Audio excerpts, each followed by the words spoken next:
Hoje vamos olhar para um texto que é, bem, muito mais do que uma simples notícia. Trata-se de uma análise de um poema incrível que consegue captar a alma, a dimensão humana por trás das cheias de 2026 em Moçambique. É uma perspectiva que vai muito além dos números e dos relatórios. E logo de cara, o poema joga essa imagem na gente. Essas duas linhas, só isso, já criam um clima sombrio, quase sufocante. Não se fala só de chuva, mas do peso, da sensação de que o mundo inteiro está a cair. A gente sente o tamanho da catástrofe antes mesmo de entender os detalhes. Para a gente organizar as ideias, esta análise vai ser dividida em 3 atos. O primeiro, como seria de esperar, foca-se na força bruta, avassaladora da natureza, exatamente como o poema a descreve no início. Olha só que forte isto. Uma frase tão curta, mas com um impacto tremendo. O poema dá vida aos rios, transforma algo que era familiar, parte da paisagem, em ameaças assustadoras. É a natureza a mostrar um lado que foge completamente ao nosso controlo. E o que é que estes monstros devoraram? O mais interessante aqui é a sequência. Começa com coisas físicas, concretas, casas, estradas, mas termina em algo que não se pode tocar. As memórias. Isso é muito poderoso, porque mostra que a inundação não apagou só prédios, mas a própria história de vida das pessoas. E é bem aqui que o primeiro ato faz uma viragem crucial. Saímos da força esmagadora da natureza e passamos para a força silenciosa mas resiliente do espírito humano. No meio da destruição total, o que é que sobra?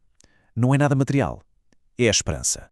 Agora a narrativa ganha uma nova camada. O segundo ato vai direto ao coração do conflito do poema. Aquele contraste gritante entre o que as vítimas estavam a viver na pele e a resposta política que vai a seguir. Que imagem, pensem nisto. A lama é a realidade, é física, é suja, é o problema imediato. E é exatamente desse chão que também brotam os discursos. De repente entra em cena um elemento completamente diferente, o teatro da política. E aqui a desconexão fica assim escancarada. De um lado, temos necessidades básicas, urgentes, escolas, comida, um futuro. Do outro lado, abstrações. Palavras, promessas, discursos que, como diz o poema, pareciam palcos iluminados no meio de toda aquela escuridão. Basicamente, o que o poema está a descrever é um fenómeno que a gente pode chamar de palco político. A tragédia deixa de ser uma crise humanitária para se transformar num cenário onde o que importa é a performance do poder. Portanto, o ponto crucial é este.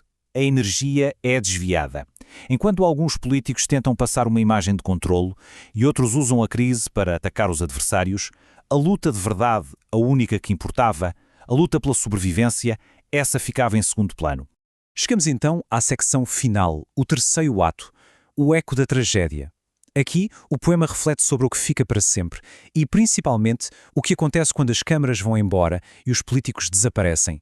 Esta é a conclusão emocional do poema. Uma frase simples, mas que carrega o peso de todo o sofrimento que vimos até agora.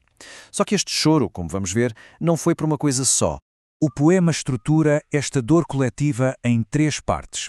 Primeiro, o luto pelas águas, a causa de tudo.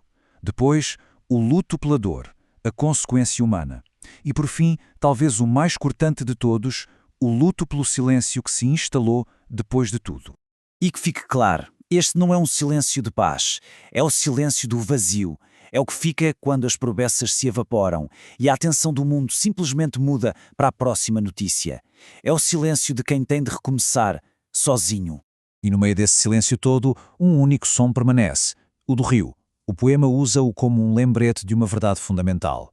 O rio, a mesma fonte do desastre, é indiferente aos nossos jogos de poder. A sua existência é um facto da natureza, não uma estratégia política. E aqui está a crítica final, afiada, do poema. A natureza pode não fazer política, mas a política adora apropriar-se da natureza, usando os seus momentos de fúria como uma oportunidade para a sua própria encenação. E terminamos com esta questão, que ecoa diretamente dos últimos versos do poema. É uma reflexão que nos leva muito para além de Moçambique em 2026. Faz-nos pensar sobre esta relação tensa e por vezes exploradora entre os nossos sistemas e o mundo natural. Uma pergunta que fica a pairar, muito depois de o São do Rio se ter desvanecido.